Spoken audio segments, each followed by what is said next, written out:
Aku Desi. Mungkin kamu gak kenal aku. Dan mungkin juga gak ada yang peduli mau dengerin aku malam ini. Tapi gak apa-apa. Aku udah terbiasa ngomong sendiri sekarang. Udah terbiasa jadi teman buat diri sendiri.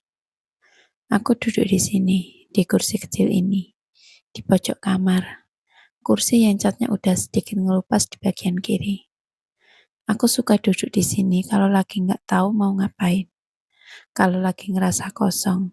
Lampu kamar ini remang-remang, sengaja aku bikin begitu. Karena kalau terang-terang, aku jadi ngelihat semuanya terlalu jelas. Ngelihat baju yang masih belum dilipat dari kemarin. Ngelihat kasur yang sebelah kanannya udah berbulan-bulan gak ada yang tidur di sana. Aku harusnya mandi dari tadi, tapi males. Bukan males beneran sih, lebih ke apa gunanya buru-buru. Gak ada yang nunggu. Gak ada yang bakal nanya, "Des, udah mandi belum?" Gak ada suara dari luar kamar yang manggil namaku dengan nada yang hangat. Sepi itu aneh ya. Dia gak berisik, tapi dia berat banget. Aku janda baru. Masih kerasa aneh ngomong kata itu. Janda. Kayak kata itu terlalu besar buat aku yang umurnya masih segini. Aku ngerasa belum pantas dikasih label itu. Tapi ya, hidup emang gak hanya kita pantas atau enggak.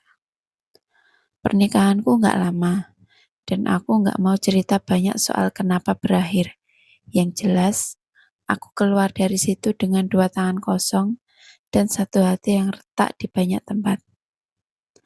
Orang-orang bilang, syukurin, kamu bebas sekarang. Ada yang bilang, muda lagi, cantik lagi, pasti gampang move on.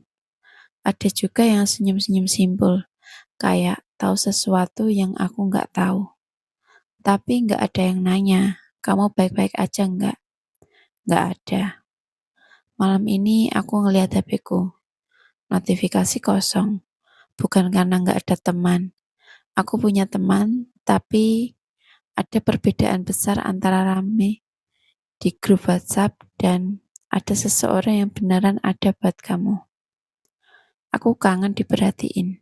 Bukan yang lebay, bukan yang dramatis, cuma yang sederhana, yang kayak ada seseorang yang mikirin pesan duluan di waktu pagi. Udah sarapan, segitu doang. Tapi rasanya beda banget. Rasanya kayak dunia ngomong ke kamu, "Hei, kamu ada dan aku peduli." Aku kangen ada yang jagain aku sakit. Waktu aku demam kemarin, aku yang harus bangun sendiri ambil obat di laci. Kaki lemes, kepala berat, dan aku tetap harus jalan sendiri ke dapur ambil air minum. Sambil nangis pelan-pelan, nangis yang sunyi, yang gak denger. Aku kangen bau seseorang di bantal sebelah. Itu yang paling nyiksa. Hal-hal kecil kayak gitu. Kadang aku buka media sosial, scroll-scroll, lihat pasangan orang yang foto bareng, yang saling komen manja-manjaan, yang cerita kemana-mana sama pasangannya, dan aku cepet-cepet nutup aplikasinya. Bukan karena iri yang jahat, tapi karena itu nyeri.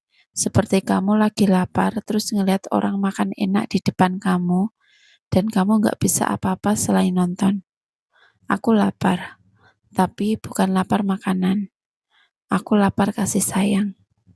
Di pojok kamar ini, aku sering mikir, apa ada yang mau nerima aku apa adanya ya? Aku bukan yang sempurna. Aku cerewet kalau lagi capek. Aku suka nangis di film yang biasa aja. Aku kadang mood gak jelas. Aku masih belajar masak yang bener. Aku takut kecoa. Aku sering ketiduran sambil baca buku. Tapi aku yang bakal bangun lebih pagi buat siapin sarapan.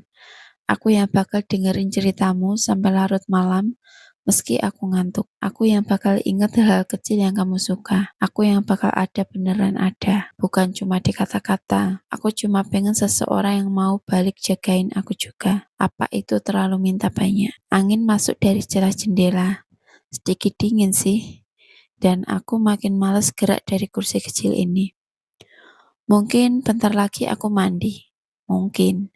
Atau mungkin aku bakal duduk di sini dulu sebentar lagi, nemenin diri sendiri, karena malam ini lagi-lagi cuma aku yang ada buat aku.